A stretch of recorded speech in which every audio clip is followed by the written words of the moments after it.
जब हम answer writing deliver करते हैं हमसे गलतियां क्या हो जाती है। पेंसिल से लिखना नहीं होता एग्जाम में, लिखना होता है पेन से। पेन से लिखा, अचानक से अरे यार अब लिमिटेड आपको 150 वर्ड में लिखना है। पूरी कहानी कितने में लिखनी है? पूरी कहानी आपको 150 वर्ड में लिखनी है।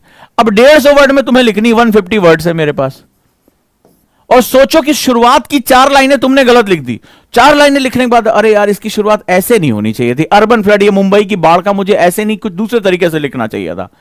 ठीक है, मुझे जो है वो ये मुझे समझाना चाहिए था कि नेचुरल फ्लड और मैनमेड फ्लड में यानी मानव जनित बाढ़ में क्या अंतर होता है। आप भी समझ रहे होगे मैं क्या कह रहा हूं।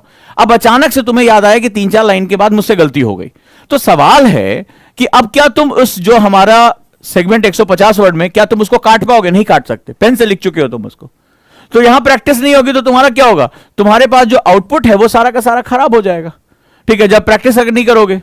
अगला कि हम इस पूरी प्रक्रिया के दौरान किस सुधार प्रक्रिया को स्थापित कर सकते हैं। ये 4 चीजें बड़ी इंपॉर्टेंट होती है। पहला कि प्रैक्टिस हम कैसे करें कि हमारी मोटर एक्टिविटी तैयार हो जाए, यानी लिखना हमारे लिए सबसे जरूरी है। दूसरा, हम प्रॉब्लम्स को कितनी अच्छी तरह से आइडेंटिफाई कर सकते हैं। न्यूज़पेपर पढ़ा मैंने, आज अपने टीचर की क्लास पढ़ी, सब कुछ पढ़ा और उसके बावजूद भी जो है मैं आउटपुट नहीं निकाल पा रहा हूं। मैंने नहीं समझ में आ रहा है कि क्वेश्चन को मैं समझ ही नहीं पा रहा हूं कि क्या कह रहा है। What is the meaning of urban flood, कि ये शहरी बाढ़ का क्या तात्पर्य है? क्या ये प्राकृतिक है? भाई बाढ़ तो प्राकृतिक होती है, हमें भूगोल की किताबों में पढ़ाया जाता है।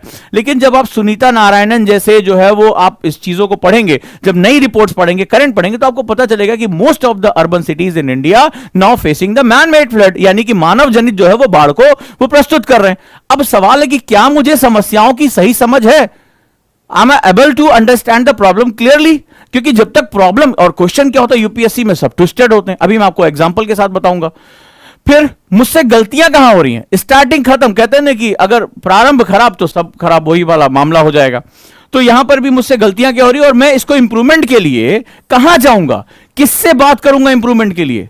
खुद से लिख ले, किसी दिन खुद से लिख के देखो, ऐसे देखते हो, ऐसे देखते हो, वाह कितना अच्छा लिखा, ऐसे तो करते हो, वाह कितना बढ़िया, 2 बार पढ़ते हो, लेकिन एक्चुअली में वही चीज लिखी जानी थी। ये आपको कौन बताएगा? कौन आपकी कॉपियों को जो है वो बताएगा? स्टेप्स क्या होते हैं, इसके वैज्ञानिक सिस्टम क्या होते हैं, अप डाउन अप्रोच क्या होता है, टॉप डाउन अप्रोच क्या होता है, आपको इसके बारे में नहीं पता। कि हम अलग अलग प्रश्नों के हिसाब से अलग अलग स्ट्रक्चर फॉलो करते हैं। This is the complete art.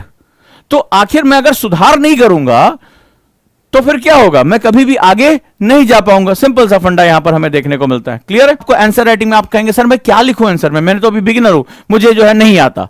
तो मैं कहता हूं कि आप सबसे पहले एक काम करिए, आंसर राइटिंग से आंसर को काट दीजिए। ठीक है, आंसर उत्तर लेखन से आप आंसर को हटा दीजिए, आप राइटिंग पर आ जाइए, आप डायरी लिखना शुरू करिए। ठीक है, डायरी, ठीक सिंपल, आप डायरी लिखना शुरू करिए।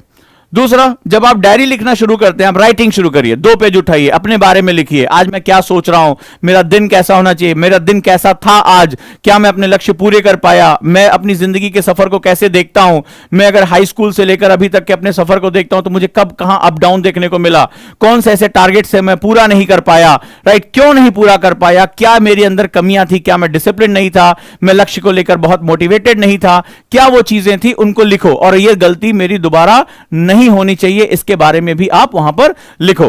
तो यहां पर क्या होगा? आप डायरी राइटिंग करते हैं, डन। तो इसके बाद क्या होगा? जब आप राइटिंग करना शुरू कर देते हैं तो आप छोटे छोटे क्वेश्चन भी बना सकते हैं। जैसे आज मेरे साथ आप गए तो अभी ईएमआई बैच शुरू हुआ है, तो ईएमआई बैच में जैसे भू आकृति विज्ञान, तो मेरे स्टूडेंट जानते हैं कि आज मैंने जो जियोमॉर्फोलॉजी है, जो फैक्टर्स कंट्रोलिंग लैंडफॉर्म डेवलपमेंट, 4 शब्द थे और चारों के अंदर मैंने पूरे चैप्टर को उसमें जो क्या हुआ लपेट दिया। उस चारों के मैंने एक एक शब्द को मैंने उसमें खोल खोल के बताना शुरू किया कि ये लैंडफॉर्म शब्द क्या है, कंट्रोलिंग वर्ड मतलब क्या है, ठीक है, फैक्टर्स किसे कहते हैं। अब स्टूडेंट को एक हेडिंग थी जिसको पढ़ के वो छोड़ के चला जाता है, उसको एक एक शब्द का मतलब समझ में आया कि एक्चुअली में पूरा सब्जेक्ट कैसे बिहेव करेगा। अब सिंपली आप क्या करो, उसके छोटे छोटे क्वेश्चन बना लो। जैसे मैंने आज समझाया भूदृश्य या लैंडफॉर्म क्या होता है, तो आप क्वेश्चन लिख लो, लैंडफॉर्म क्या होता है, क्या, क्यों, कैसे। अब आपको क्या करना है, सिंपली आपको बताना है। इससे आपको घर में एक तो पहली बात इसका सबसे बड़ा फायदा होगा, एक तो रिवीजन हो जाएगा। ठीक है, एक तो रिवीजन हो जाएगा, टीचर ने जो पढ़ाया आज मैंने एक सिंपल लिखा, लिख लो लैंडफॉर्म किसे कहते हैं। सर ने ऐसे लिख लो, सर ने कंट्रोलिंग के बारे में क्या बताया, सिंपल सा।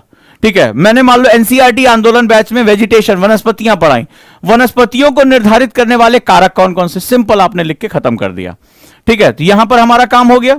तो ये क्या हुआ, हमारा एक तो रिवीजन हो जाएगा और हमारा राइटिंग प्रैक्टिस भी उसके साथ होनी शुरू हो जाएगी। ये बेसिक फंडामेंटल होता है जो आपको लगातार फॉलो करना है।